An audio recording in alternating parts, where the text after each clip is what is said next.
जयपुर आगमन हुआ इसलिए कि एक समीक्षा बैठक करना चाह रहे थे जी। क्योंकि बच्चा लगभग हर विभाग में बच्चा है और इस बच्चे से संबंधित सरकार की जो महत्वपूर्ण योजनाएं हैं उनकी समीक्षा करना था। इसी समीक्षा से पूर्व एक बेसिक अपना जो विद्यालय था उसका निरीक्षण किया गया। ये कंपोजिट विद्यालय महात्मा गांधी क्षेत्र नगर में जो है उसका निरीक्षण किया गया। एक टीचर 165 बच्चा पढ़ा रही थी, यानी कि आज उपस्थिति ज़रूर कम थी लेकिन पंजीकृत बच्चा लगभग 165 है। इसी को लेकर जब बीएसएस से बातचीत हुई तो ये पता चला कि मेन समस्या कहाँ पर है।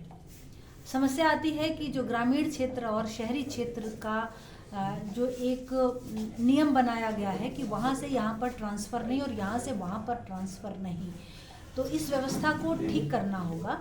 क्योंकि ऐसा पता चला है कि ग्रामीण क्षेत्र में लगभग टीचरों की संख्या ज़्यादा और बच्चों की संख्या कम, ये जो अनुपात है ये वहाँ बड़ा मतलब थोड़ा सा मिसमैनेजमेंट है। तो अगर वही शिक्षक जो ग्रामीण क्षेत्र में ज़्यादा हैं और अगर वो शहरी क्षेत्र में आ जाएंगे तो शहरी क्षेत्र की बेसिक एजुकेशन की स्थिति को हम और बेहतर बना सकते हैं। ये पता चला कि जो बेसिक एजुकेशन वाला स्कूल है उस स्कूल में, उस प्राथमिक विद्यालय में लगभग 12 बच्चे जो हैं वो 12 बच्चे दिव्यांग बच्चे हैं। पूछा कि इनको कौन पढ़ाता होगा, क्योंकि एक टीचर केवल उन्हीं को उसको नहीं पढ़ा सकती क्योंकि वो स्पेशल एजुकेटर नहीं है। तो उन्होंने बताया कि एक स्पेशल एजुकेटर यहाँ पर आते हैं। जब स्पेशल एजुकेटर के बारे में जानकारी ली गई तो पता चला कि हाँ मैम वो आते हैं। हम कहा आपको कैसे पता कि वो आते हैं? तो उन्होंने कहा कि मैम सेल्फी देते हैं वो लोग। हम कहा सेल्फी तो देते हैं लेकिन पढ़ाते हैं कि नहीं, एक टीचर पढ़ाता है कि नहीं?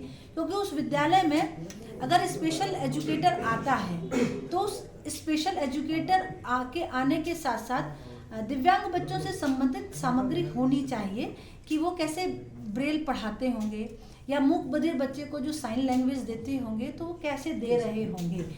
तो ये बेसिक समस्या वहाँ पर समझ में आई और ये केवल वहीं की नहीं, कुछ और जगहों से भी एक स्कूल से बहुत कुछ मतलब हमको भी जानकारी मिली कि ऐसा भी कहीं कुछ व्यवस्थाओं को ठीक करना होगा। तो ये 12 बच्चे स्पेशल एजुकेटर के माध्यम से अच्छे से पढ़ें, इसके लिए भी वहाँ पर दिशा निर्देश दिए गए। अक्सर मैम ये भी देखा गया है कि प्राइमरी विद्यालयों में पंजीयन तो काफ़ी बच्चों का होता है लेकिन उतने बच्चे आते नहीं, इस पर भी ध्यान दिया आपने? हाँ बिल्कुल ध्यान दिया। आज जैसे उन्होंने कहा कि बच्चा इनरोल्ड है 35, उपस्थिति 7 की। आप खुद सोचिए कि जब एक टीचर है अकेली और उस टीचर को पोर्टल पर सब कुछ डालना है, वहाँ की पुताई भी उसको करानी है, वहाँ के टाइल्स भी उसको लगवाने हैं, वहाँ का रसोई भी उसको देखनी है, तो एक टीचर वो गांव-गांव जाकर, शहर-शहर जाकर, अपने मोहल्ले में जाकर बच्चों को लेकर आए तो वो पढ़ाएगी कब? तो बहुत बड़ा एग्जाम इस समय टीचर्स का, अपने आप एक टीचर का एग्जाम है। ये पेरेंट्स को भी समझना चाहिए। सरकार ने एक व्यवस्था दी, एक स्कूल दिया, एक विद्यालय दिया जहाँ पर टीचर दी, जहाँ पर मिड डे मील दिया, जहाँ पर किताबों के लिए और कॉपी किताबों के लिए पैसा दिया, सब कुछ सरकार ने किया। आपको क्या करना है?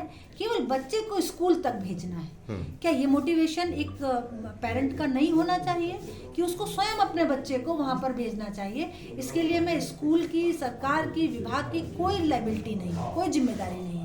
हाँ इतना ज़रूर है कि अगर स्कूल में एक अच्छा माहौल दिया जाएगा तो बच्चा स्वतः भी आ सकता है। शिक्षकों की जो देखा गया कि जो शहरी विभाग और ग्रामीण क्षेत्र के ट्रांसफ़र की व्यवस्था है, मैं भी इस पर काम करूंगी और मुझे लगता है कि ये व्यवस्था भी बहुत जल्दी सुचारू रूप से संचालित होगी। तो क्या माना जाए आपके हिसाब से सरकारी व्यवस्था ये धड़ाम है? क्योंकि एक शिक्षक से पुताई का काम भी लिया जा रहा है, पोर्टल की व्यवस्था भी करवाई जा रही है, तो आपके हिसाब से क्या माना जाए, व्यवस्था सही नहीं? व्यवस्था धड़ाम की बात नहीं है। फिर एक व्यक्ति के ऊपर सारी जिम्मेदारियां। वही हमने कहा कि जब अब उन्होंने कहा कि मैम एनजीओ से 2 टीचर आते हैं, समाज अपना सपोर्ट कर रहा है, लेकिन आज वो टीचर वहाँ पर नहीं थे, वो किसी कारण से वहाँ पर नहीं आ पाए।